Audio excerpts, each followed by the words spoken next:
Les amis, j'espère que vous allez bien et vous êtes en bonne santé. On va faire aujourd'hui la vascularisation artérielle, d'accord? Je vais diviser cette vascularisation en 3 parties. En premier lieu, on va faire la vascularisation de l'estomac. Puis, on va faire la vascularisation du bloc duodéno-pancréatique et du côlon. Et en dernier lieu, on fera celle du rectum. Très bien. Donc, on va parler de la vascularisation maintenant. Donc, il faut savoir que ça, c'est l'orifice diaphragmatique en T12 pour l'aorte abdominale, d'accord? Parce qu'à ce niveau-là, on l'appelle plus aorte thoracique, mais on l'appelle l'aorte abdominale. Très bien.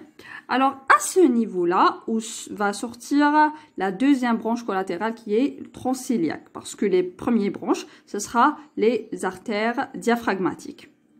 Donc, transiliaque. Ce transiliaque va se diviser en 3 branches. D'accord? Va nous donner la gastrique droite, la gastrique gauche plutôt, la splénique et l'hépatique commune. Très bien. On va commencer par la gastrique gauche, d'accord, et la gastrique droite parce qu'ils vont vasculariser la petite courbure. Parce que ça, c'est la petite courbure. Ça, c'est la grande courbure. Et à ce niveau-là, où se trouve la tubérosité. La grande tubérosité. D'accord? Qui est fundus. D'accord? Très bien. Alors, la gastrique gauche va nous donner pas mal de branches. D'accord? Alors, elle va donner une branche inconstante. C'est l'artère hépatique qui est inconstante. Va donner aussi les 2 artères antérieures et postérieures de la petite courbure qui vont s'anastomoser avec leur analogue de la gastrique droite. Et puis, on aura aussi l'artère cardio-œso-tubérositaire antérieure parce qu'elle va nous donner l'artère œsophagienne, les artères tubérositaires, et l'artère cardiaque, la cardia. Très bien. Donc, on avait dit que ça, c'est antérieur parce qu'il y aura la postérieure qui va sortir de l'artère splénique. Mais en premier lieu, je vais parler de la petite courbure. Donc, on avait dit que la gastrique gauche va nous donner les artères de la petite courbure, antérieure et postérieure, qui vont s'anastomoser avec leur homologue. D'accord, très bien. Ça, c'est quoi? C'est l'hépatique commune.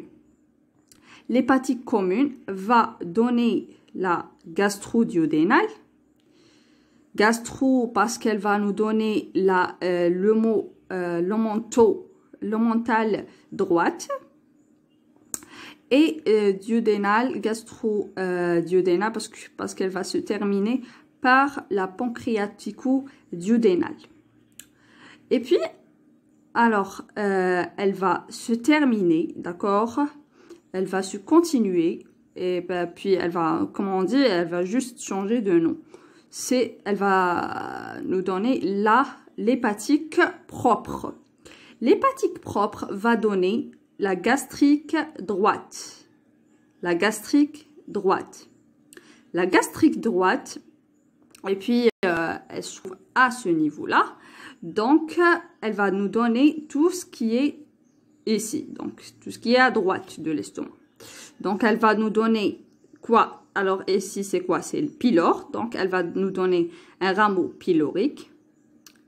Non, un rameau duodénal ici, parce qu'elle va se terminer ici par le duodénum.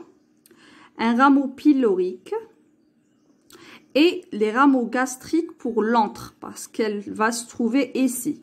Donc, vous voyez à ce niveau-là, antérieur et postérieur pour s'anastomoser avec leur homologue de la gastrique gauche pour constituer le petit... la petite cercle. D'accord? Très bien.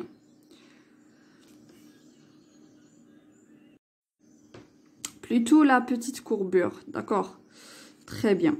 De la petite courbure. Le cercle de la petite courbure. Très bien, donc ça, c'est terminé. On va parler de l'artère splénique. L'artère splénique, d'accord, qui va être en arrière de l'estomac et elle va nous donner l'artère œsocardio-tuberositaire postérieure. Donc, l'œsocardio-tuberositaire antérieure et l'œsocardio-tuberositaire postérieure vont vasculariser la grande tuberosité, donc le fundus. Et puis, l'artère splénique va nous donner les artères courtes de l'estomac.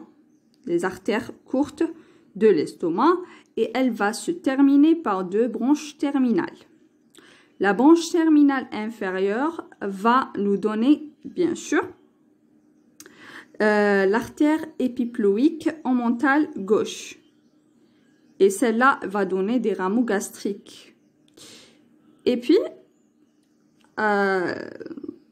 gastro-duodénale, c'est elle qui va nous donner la gastro-omontale droite. Et ils vont s'anastomoser. Et même, ils vont donner, bien sûr, des rameaux gastriques. Et ils vont donner des branches épiploïques pour l'épiplomb. Et ça, c'est quoi? Ça, c'est l'arcade de Berknow. D'accord? Très bien. Donc, c'est ça la vascularisation de l'estomac.